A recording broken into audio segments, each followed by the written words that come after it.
Alright guys, what's up? Today we're going to give you a little update on where we're at with the motor. You've seen in the last video that we had some cam bearing issues with this engine. We went ahead and put new main bearings and cam bearings in it, and we're going to gap some rings today. So this is mostly a video on how to gap rings. What is ring gap? Ring gap is the distance in between where the rings meet up. That is what ring gap is. How do we measure ring gap? Easy. With feeler gauges. These feeler gauges are measured in thousandths of an inch. Okay, so we've got some new rings here. And at bare minimum, you'll need what you see on this table to do this with. You can reuse stock rings. We're not going to do that. We're pretty janky, but we're not that janky.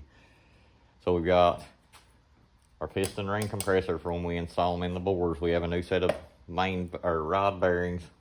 And we also have our pistons and rods, our upper ring, our lower ring, and then our third oil ring. Usually 99% of the time you do not have to gap the oil ring.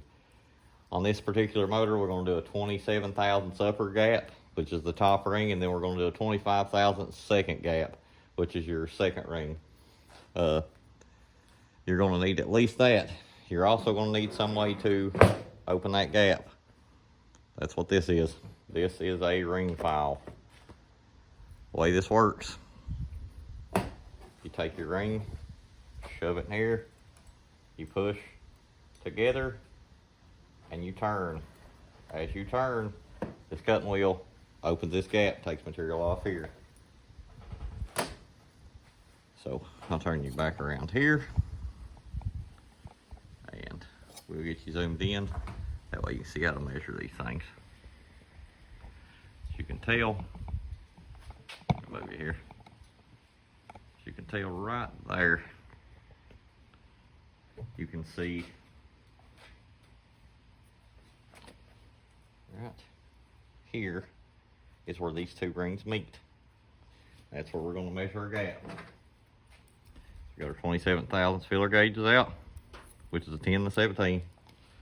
Does it fit? No. So we need to take some material off that. Also, a good rule of thumb, or something else you can do, is take one of your old pistons, like this, put the second ring on it. When you put this in here, you can take this piston, turn it upside down, and push that ring in. And what that second ring does is it stops this piston. Causes everything to be level and square in the bore. If you get one side of the ring up higher than the other, you're not going to get an accurate reading, and your ring gap's going to be wrong. If the ring gap's too tight, the piston rings can touch, and that will cause the top of the piston to come off, and then you've got ultimate damage. If the ring gap's too loose, it will put tremendous amount of pressure in the crank case. Also have to fill up your catch can.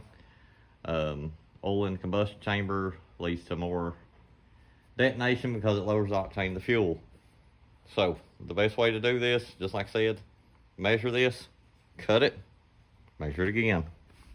I'll do this one real quick. So it's at 20 thousandths. We'll pull this ring out, turn you around here to the filer.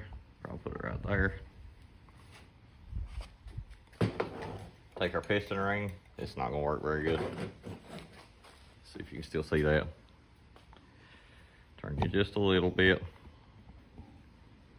We're going to take our piston ring. We're going to square it up on this board.